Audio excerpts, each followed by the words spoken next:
And we welcome you to the big debrief after the Germany Sail Grand Prix Sassnitz as we prepare you for the next event, which will be event number 9. This is all part of the Rolex SailGP Championship. Alongside Stevie Morrison and Hannah Diamond, I am Todd Harris. And I'll start with you, your general thoughts about the chaos that took place and the racing, of course, that we had in Sassnitz this weekend. I mean, this has got to be rated as one of the most epic SailGP events there has been in history, really. We've had it all, haven't we? From crashes, from so much going on, top speeds, and some incredible tight tactical racing today. So, I mean, what a weekend it's been. But to see the French come back from where they were on Friday evening to where they were winning, you would never have predicted that, would you? And glamour weather, Stevie. I mean, come on, if you're a fan on site, you cannot be disappointed in what you paid for your ticket. Yeah, I mean, that's what we want, isn't it? These boats are amazing if they're foiling. And we were foiling most of the time. I think today was pretty exciting when we were off the foils, on the foils, off the foils, on the foils, going really fast. We had a bit of everything. So, yeah, it's been just really, really good racing. A little bit too close at times. I think there's a few things to think about and tighten up there. But, yeah, I mean, I've really enjoyed it.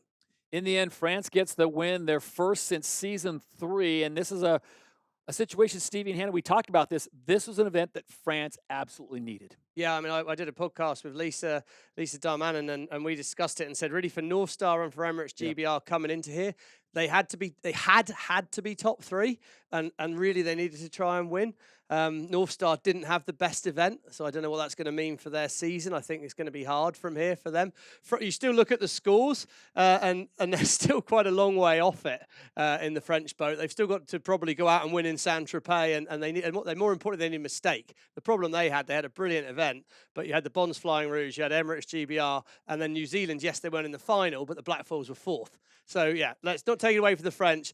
Absolutely champagne moment, enjoy the moment, but they would have liked to see a slip up from some of the other teams. If we need any more drama, I mean, which story was bigger? They're both amazing. You have Emirates GBR that gets hit by the Americans, and it looks like they aren't going to be raced on Super Sunday, and then they come out and they win the first 2 races and finish in second in the 3rd race to get in the final. And then you have France, where their driver had to go to the hospital on Friday after their incident, and they end up winning the whole thing. What stood out to you the most? Yeah, I think that's a really tricky question because both of those on their own, if that was the only thing that happened in the weekend, it would have been a pretty exciting weekend. But, I think for any sailor on those teams, when you have a big event like that, it's how you come back from it. And I think the effort that the shore crew, both from Emirates GBR and from SailGP, the tech team, had to put in overnight to get that boat ready in so many other scenarios that just wouldn't have been possible without people going above and beyond to make that happen. So I think, just the collective effort for that boat to be able to be racing today and cutting a section out of the bottom of the US hull, that's not something we thought we would expect this weekend. So, on their own, both incredible stories, but actually to have 2 of them in the same weekend is, that wasn't the sum of everything that happened, was it? Yeah. So plenty going on for sure. Not a basic repair. Learn how to cut out of another boat to repair another boat. But I mean, I think we talk about who impressed you the most this weekend. The shore crew. They have done an amazing job working those long hours overnight, salvaging from the American boat to get the British boat back on the water. But overall, I mean, the French is the obvious answer. But who impressed you outside of the French this weekend? I mean, and you're going to say I'm biased because this is my old team, but, Emirates GBR, they won. They were winning races yesterday, and then the second 2 races, they obviously had the incident with the USA, but they weren't doing well in that race. The race before that, they had a shocker as well. But to come out fighting again today, and off the back of the performance in Portsmouth, I really think that they're starting to show a real run of form. So if everything goes their way, then I think they're going to be really closing in on the Bonds Flying Rouge at the top of the leaderboard. Yeah, I think for me, Germans. I mean, I've sort of been quite happy to not throw them under the bus because I kind of believe in them and that there's talent on there. But ultimately, that talent has disappointed me this season massively. And they ended up 5th, but they were halfway through the last race. They were right in there to get into their first ever event final, potentially. Eric talked a little bit before the event about this is a big sort of five-week period where we've got a lot of events coming really quickly between now and early October. So huge moment in the season for them, really impressive performance. And yeah, you talked about the resilience needed to come back, but I think it's those moments with, the Australian team in last place in a race and they sneak back to 3rd. The French today, 9th in a race. And just on that last upwind leg, they just fight for everything they've got and they scrape a 4th and they get in the final by 1 or 2 points. It's that resilience that wherever we are, we're looking forward. There's no history. It's the next right decision. I'm going to fight, I'm going to fight, I'm going to fight. And I love the fight from a lot of the teams out there today, but you've got to be thinking the French have, had to fight back from the hospital to the podium's pretty blimmin' impressive. I'll get your thoughts on the next event coming up. That's September 12th and 13th, and that's the Rockwell France Sail Grand Prix in Saint-Tropez. But I got to ask the tough question. Hannah, these are all professional athletes. They're all resilient, but how do you bounce back after the weekend that Mubadala Brazil and US SailGP had? How do you bounce back and come back? Hopefully you're available and your boat's ready to go for Saint-Tropez.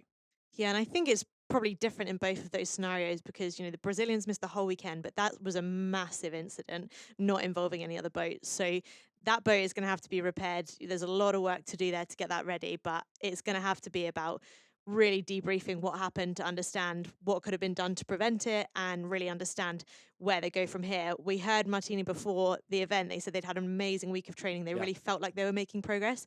So it's going to be about that group coming together. Individuals can be resilient as much as they like, but it's about how that team pulls together and they pick up from where they left off on kind of the back of their training camp. But for the US, I think they were showing signs of promise yesterday, but it was a really unforced error, something that didn't really need to happen in the middle of the fleet. So I think that's a very different debrief process. How do you sort your processes and your communication out to make sure that kind of thing never happens again? The USA had a third, a ninth, and a fourth going into that fourth and final race, and then their weekend's over.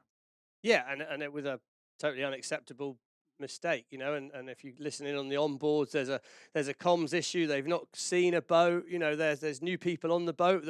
As Hannah says, there's been some real positive changes in there, but it's another mistake, and they're going to be gutted about that, as you say. I mean, again, we're talking about the best sailors in the world in all of these situations, but you've got to start eliminating these mistakes because you can't. We need all the boats on the start line. And it's just, and there's also a safety issue. You can't be crashing into people on the water there. It's a basic right-of-way rule. Port and starboard's the basic one in the book. Not acceptable. Things to go away and look at. But as I say, from Hannah's perspective, I think she's totally right. I think the Americans can go away, look at their processes, and say, how do we stop this happening? Because they're simple things to stop happening, but they're still happening is the problem. All right, Sassnitz done and dusted. The good news is the league has announced they will be coming back to Sassnitz, so a multi-year agreement there, and I think it's fantastic. The weather, the fans, the scenery was beautiful. Speaking of beautiful, we are now off to France. Saint-Tropez and Stevie, this is about as posh as it gets, maybe other than the Geneva. This is a big event, big wins. It's a Friday, Saturday event. What can we expect and who do you like? I like it that you've asked me about the posh venue, Todd. Never been invited there myself. But we should probably go to Hannah for that. What can we expect? Well, again, one of these venues you can expect anything.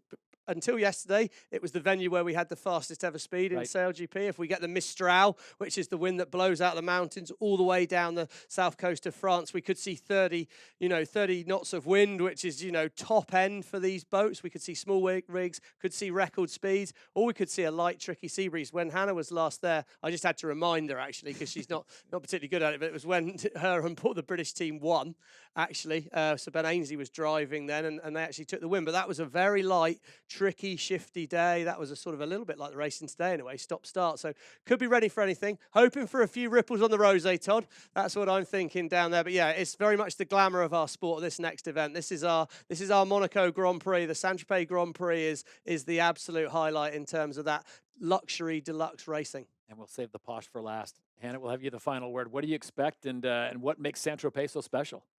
Well, I think, it's an iconic sailing venue in itself, and droves of people head there in the summer for the unbelievable kind of backdrop and weather that we expect down there. But, you don't know whether you're going to get that strong Mistral conditions, which brings out some of these top speeds, or whether you're going to have some really tricky sea breeze racing. So it's one of those venues where for the teams, you don't want to prepare too much in terms of what to expect. You have to wait until kind of the day before, have a look at the forecast, and then sort of plan your method of attack from there. So a beautiful venue, one the teams always really enjoy going to, and I'm sure we'll get some more spectacular racing.